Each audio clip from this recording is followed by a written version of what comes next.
আমরা হয়তো সে ধরনের শিক্ষক ছাত্র তৈরি করতে পারিনি, যে বোধ হয় তাদের মধ্যে সৃষ্টি হয়নি যে আমাদের এই শিক্ষকরা যে একটা অবহেলিত লাঞ্ছিত, এই শিক্ষকদের যে কিছু উন্নয়ন করা যায় কি না যায়। বারবার এই কথাগুলো আসে, কিন্তু দেখা যায় শেষে ওই যেখানে থাকে সেখানে কিন্তু স্কুলের মানে ছাত্র শিক্ষকদের অবস্থা থেকে যায়। অনেক দিন থেকে আমরা শুনি আমাদের এই উন্নয়ন হবে, এই সরকারি হবে। তো যাই হোক, আমরা ওইটা বড় কথা নাই। এই যেখানে আমাদের কয়েকজন শিক্ষক বলে গেছে আমরা শিক্ষকরা বোকা, ওই বোকার মতোই কিন্তু আমি উনিকে মনে করতে চাই। আমরাকে কে কি দিচ্ছে এটা বড় কথা নয় আমার কাছে। আমরা ছাত্র তাদেরকে দিচ্ছি, এটা আমাদের জন্য বড়। আমি যখন রাস্তাঘাটে চলাফেরা করি, যখন বিভিন্ন দিক থেকে ছাত্রদের কাছ থেকে আমরা সম্মান পাই, এই সম্মানটাকে বড় মনে করি। অন্য কোনো কিন্তু পেশার লোক কিন্তু এই সম্মানটা পাবে না।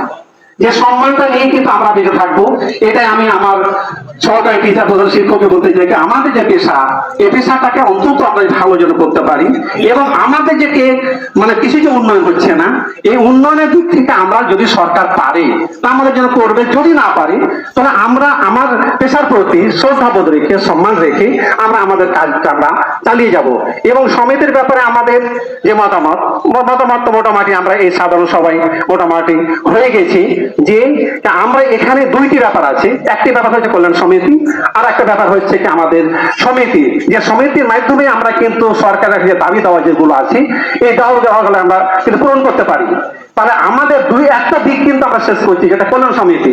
এই কল্যাণ সমিতির যে আমাদের স্থাবর অস্থাবর আছে, এই সম্পত্তিগুলো কিন্তু আমরা কিন্তু এটা ভাগ করে নিচ্ছি। কি জন্য? আমাদের শিক্ষক কিছু পুরাতন কিছু নতুন আছে, এই নতুন শিক্ষক আর পুরাতন শিক্ষকের মধ্যে কিছুটা একটা ব্যবধান সৃষ্টি হচ্ছে, যার জন্য আমরা এই জিনিসটা কিন্তু আমরা অন্তত এই অর্থনীতির ব্যাপারটা আমরা রাখতে চাচ্ছি না। কিন্তু আমাদের মূল যে দাবিটা, মূল যে কথাটা যে আমরা শিক্ষক সমাজ আমরা যে সংগঠিত হব, আমাদের শক্তি যে মনোবল যে থাকে, এই সমিতি কিন্তু থাকবেই।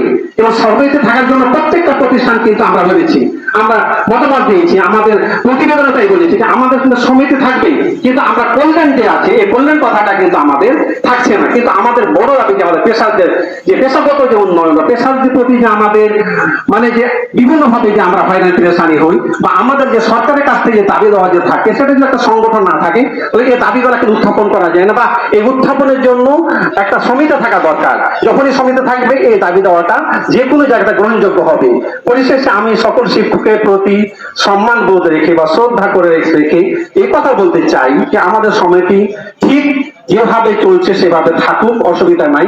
তবে কল্যাণের ব্যাপারটা যেহেতু আমাদের ব্যাপারটা কিছুদিন থেকে কিন্তু একটা মানে এটা নিয়ে টানাপোড়েন চলছে, এটা থাকবে না, এই সময়টা কিন্তু আর থাকার সময় নাই, কিন্তু যেহেতু প্রায় স্কুলেই কিন্তু এটা চলে এসছে। কিন্তু আপনাদের সবিনা আবারও অনুরোধ রাখছি যে আমাদের সমিতিটা যেন ঠিক মতো টিকে থাকে, এবং আমরা ভবিষ্যতে যেন আমাদের যে কোনো দাবি দেওয়া বা আমাদের যে পেশা, এই পেশায় যেটা উন্নয়ন আমরা করতে পারি, এই যেন আমাদের যে সরকারি টিকার জন্য বলে গিয়েছে।